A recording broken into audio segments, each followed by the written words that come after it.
Never trust a collapse scene when the first call isn't 911, because that one choice tells you exactly who's guilty, who's lying, and what Bill is about to remember.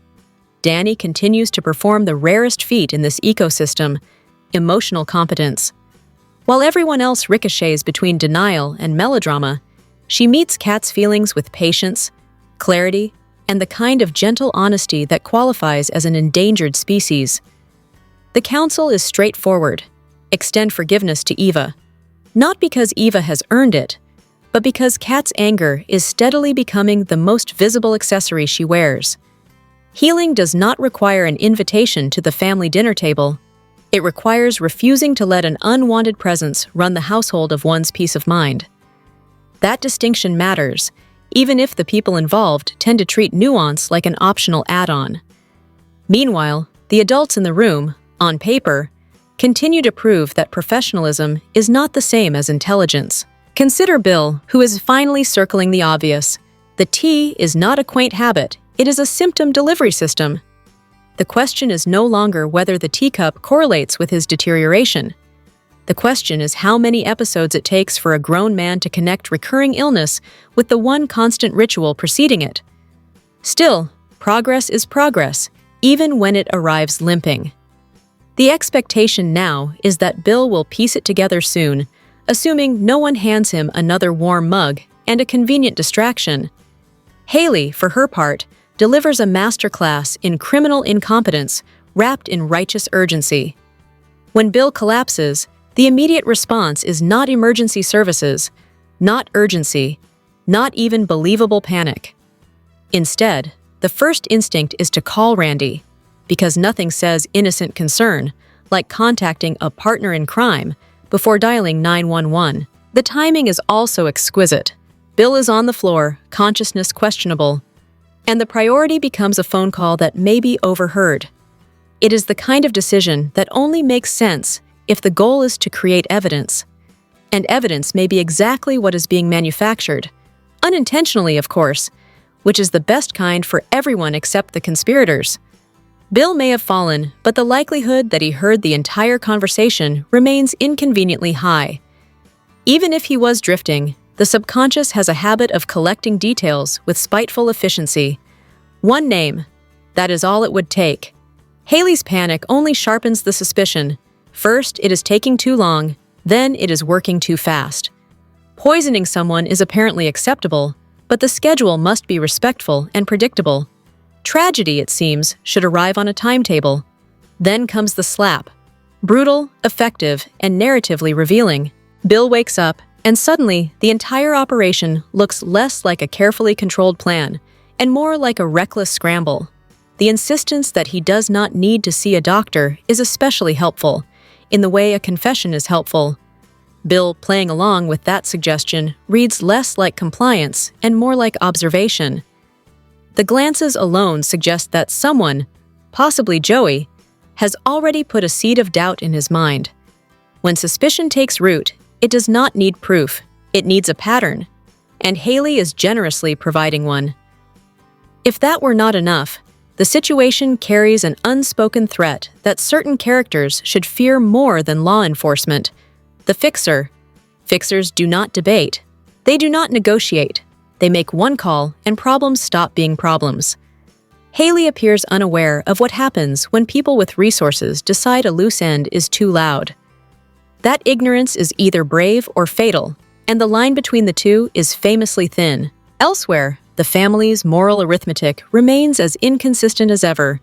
Naomi is permitted to treat Hayley poorly, speaking with casual contempt and ongoing hostility, and that is framed as acceptable friction. Yet Kat is expected to move on and embrace Eva, despite the obvious fact that Eva and Hayley are widely viewed as complicit in the destruction of a family. The message is clear. Cruelty is permissible when it is fashionable, but pain becomes inconvenient when it refuses to stay quiet. Forgiveness is demanded not as a virtue, but as a tool to tidy the narrative for those who feel guilty. That guilt sits squarely on Ted, whose approach to reconciliation reads less like maturity and more like penance with a deadline. After past choices, particularly those involving Leslie, there is a palpable urgency to force a happy family resolution, as though speed can substitute for sincerity. Martin, not typically positioned as the voice of reason, delivers an unexpected moment of truth that may finally give Ted clarity about why Kat feels what she feels. The hope, naturally, is that Ted uses this clarity to listen. Actually listen, instead of repeating the lazy demand that Kat accept Eva simply because he and Nicole have decided to move forward. Forgiveness cannot be outsourced, and it certainly cannot be mandated. On the lighter end of the chaos, Nicole's new love interest remains an open question, hovering between promise and inevitability. The storyline wants approval, the audience remains unconvinced. And in the midst of all this, the mention of Samantha being a debutante offers a brief glimpse of tradition and ceremony, quickly complicated by concerns about who escorts her and how a father-daughter dance would even function in a family structure currently held together by denial and selective amnesia. The preference for her brother as escort is not sentimental, it is protective. Certain options from school do not deserve the dignity of formal wear, let alone the spotlight. The most compelling dynamic in the entire mess remains the one anchored by competence, an aunt and niece who understand each other without competition and without the constant need to perform. That bond often carries an emotional precision that parent-child relationships miss, especially when personalities mirror. In a world where everyone speaks loudly and listens rarely, that quiet alignment is not just touching, it is disruptive. It is also the clearest path forward, not reconciliation as performance, but peace as strategy. If you think Hayley's playing Bill, watch his eyes when that tea hits the table. This is the moment the perfect plan starts collapsing. Bill may have been unconscious, but the survival instinct clearly remained on duty. The moment Hayley drifted toward the break room, his attention snapped to that innocent little cup of tea, like a seasoned man recognizing poison dressed as hospitality. And he should. For alleged career criminals, Hayley and Randy have been operating with the finesse of amateurs, wandering into a hospital without coordinating, improvising alibis mid-sentence, and discussing whether their victim is breathing or not, with the kind of casual volume that usually ends investigations quickly. The plan itself is not subtle. Hayley is attempting to send Bill beyond the pearly gates, then acting surprised that too much tea might have consequences. Even the wardrobe seems to confess. Short shorts in December paired with absurd boots is not so much an outfit as a cry for attention and poor judgment, which, in fairness, does align with the criminal strategy. Meanwhile, the hospital detours and half-explained errands, Randy's purposeless visit, the vague inquiries about a friend, the sudden retreat, read less like mastermind maneuvering and more like panic with transportation.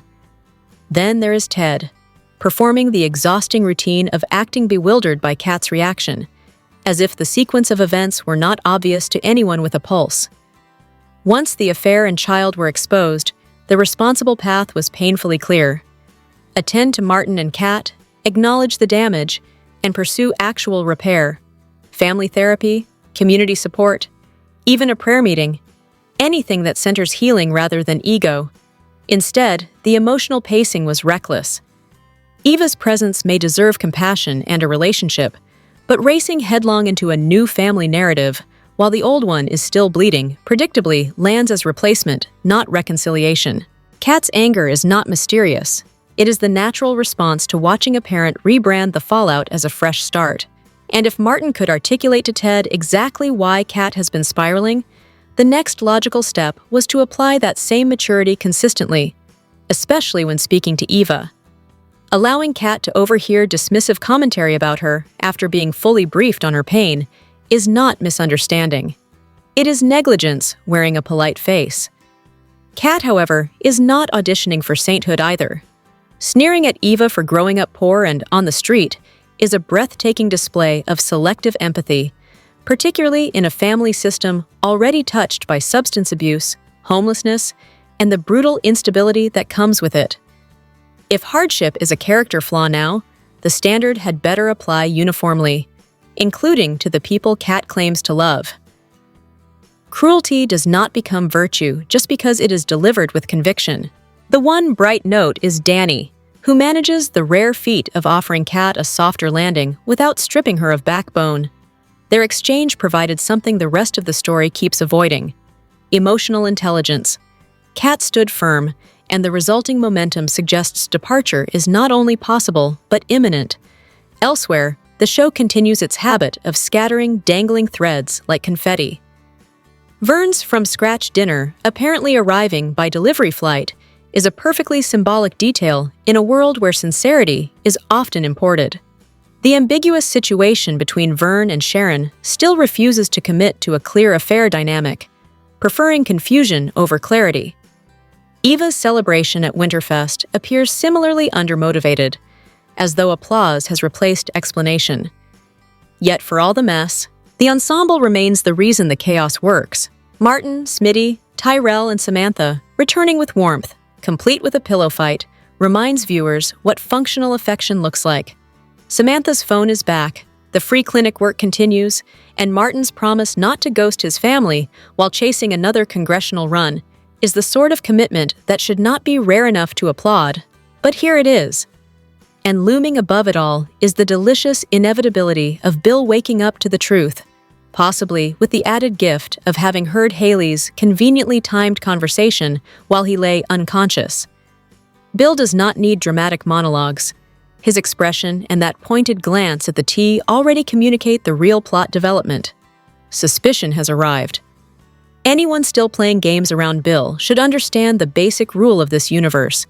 What looks funny now rarely stays funny when consequences finally collect their dues. Never trust a character who panics after poisoning someone, and never trust a show that thinks a slap is medical treatment. For once, Martin delivers a line that resembles common sense, and it is immediately clear why.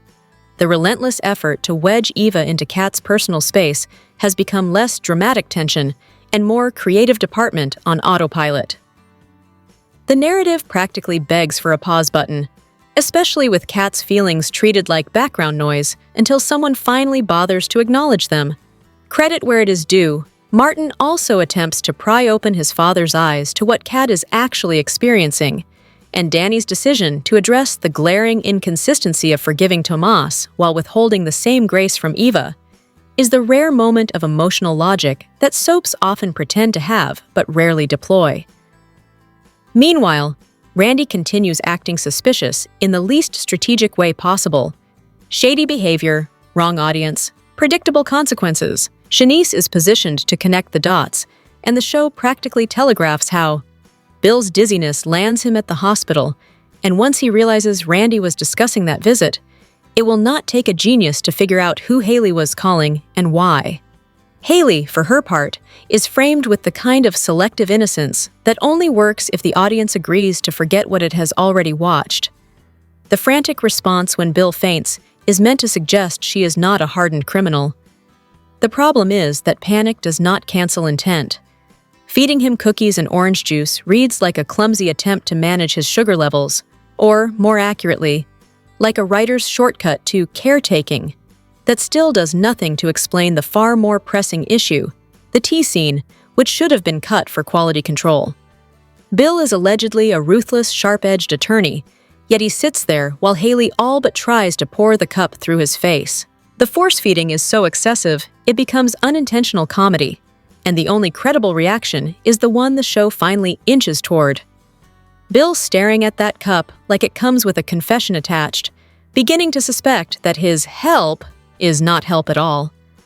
The situation worsens when Hayley chooses to call Randy instead of emergency services, an astonishing decision if the goal is to appear innocent, and an excellent decision if the goal is to get caught.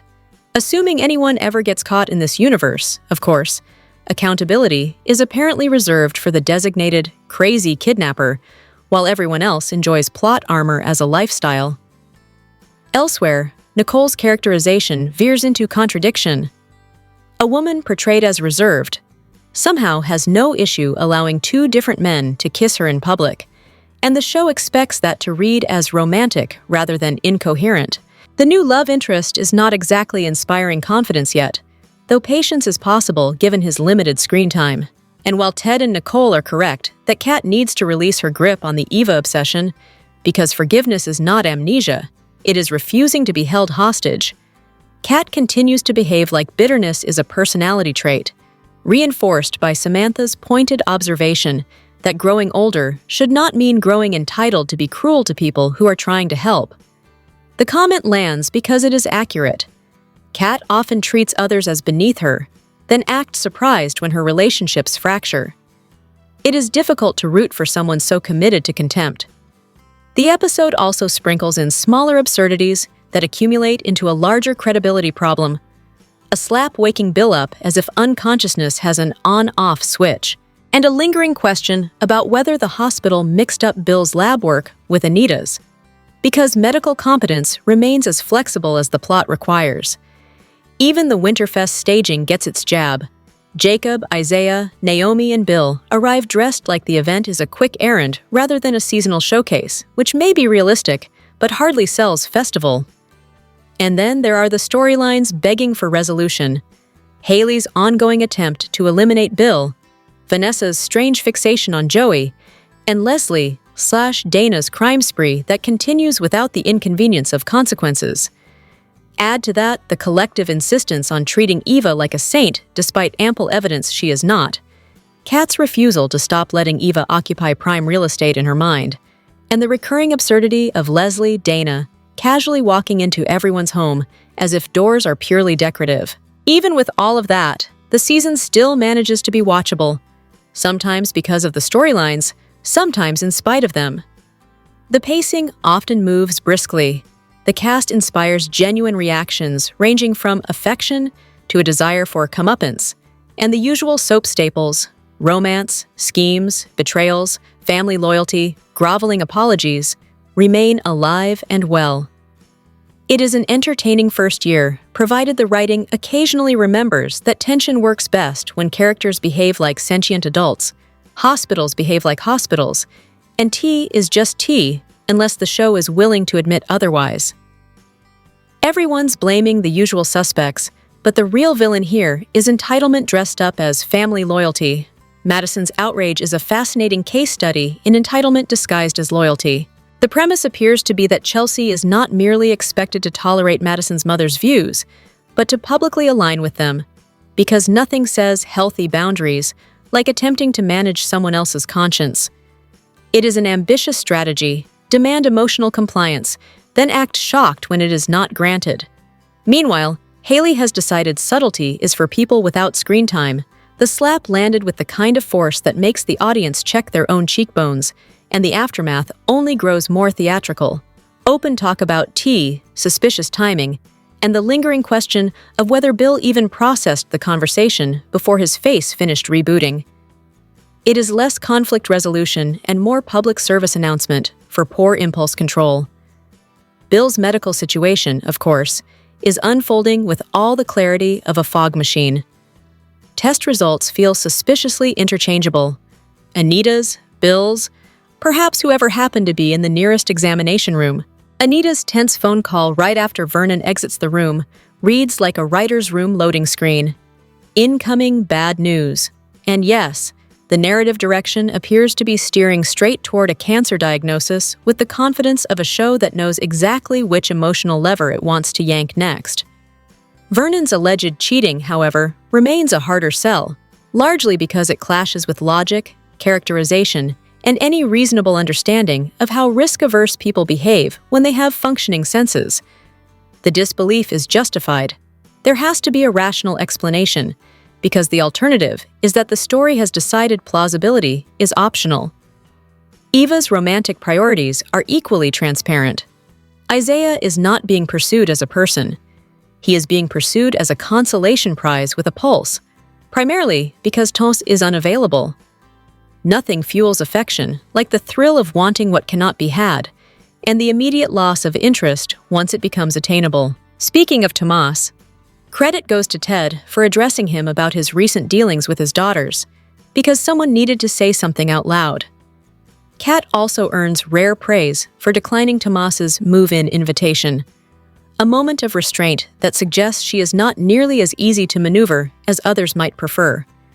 She asked why he is rushing, and the answer was written all over his face: guilt, pressure, and the unmistakable energy of someone trying to fast-track intimacy for reasons that are not romantic. The implication is uncomfortable but hard to ignore. This does not feel like love. It feels like strategy. Vanessa's storyline operates on a different but equally exhausting frequency.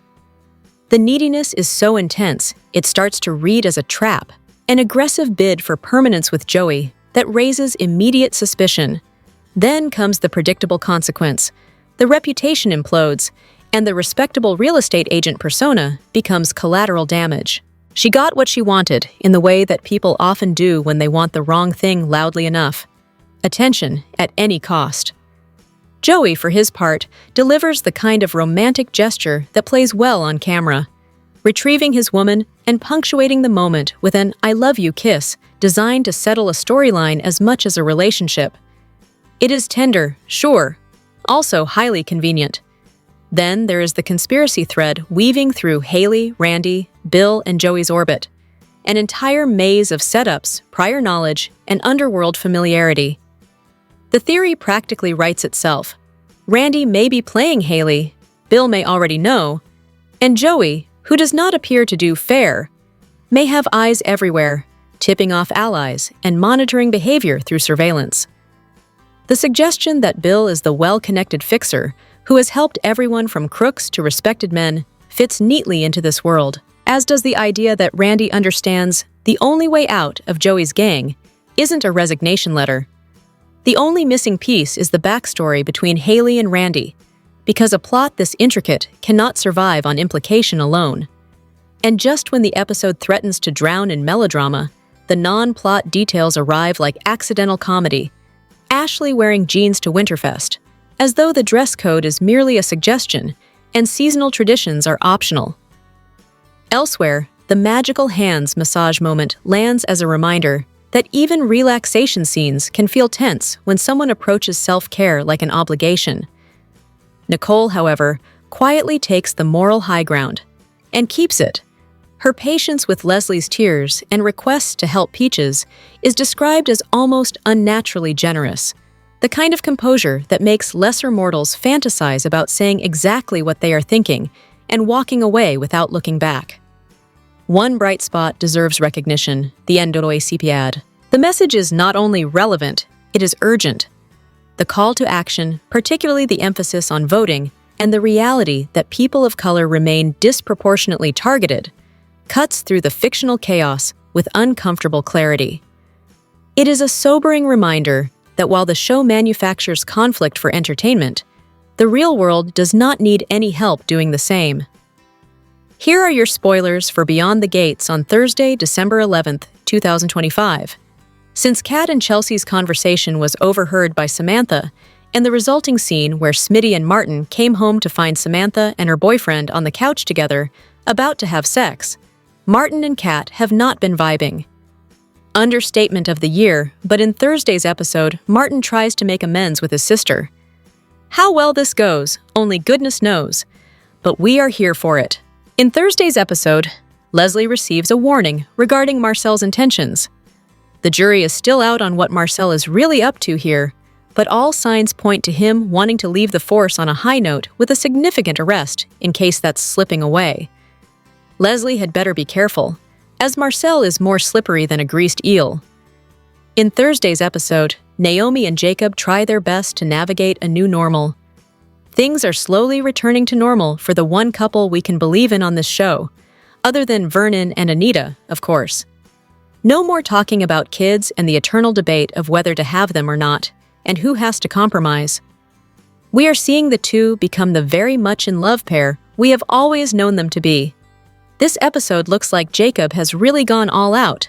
In Thursday's episode, Eva gets an earful from Laura, and Tance gets advice from an unlikely source. Laura has had enough of Leslie always being in her face and making her feel scared of what's to come next. Laura is going to approach the one person who may actually be able to talk to Leslie and get her to stop, or she's just going to vent. As for Tomas, talking to someone may actually help him navigate this next step with Kat, or not. Next step in a way that doesn't blow these things wide open again, Beyond the Gates spoilers imply that there's something interesting going on between Detective Marcel Malone and Leslie Thomas. So, can the cop help the schemer finally get over Ted Richardson? Beyond the Gates spoilers remind fans that while the CBS soap is less than a year old, Leslie has been obsessed with Ted for years, decades even.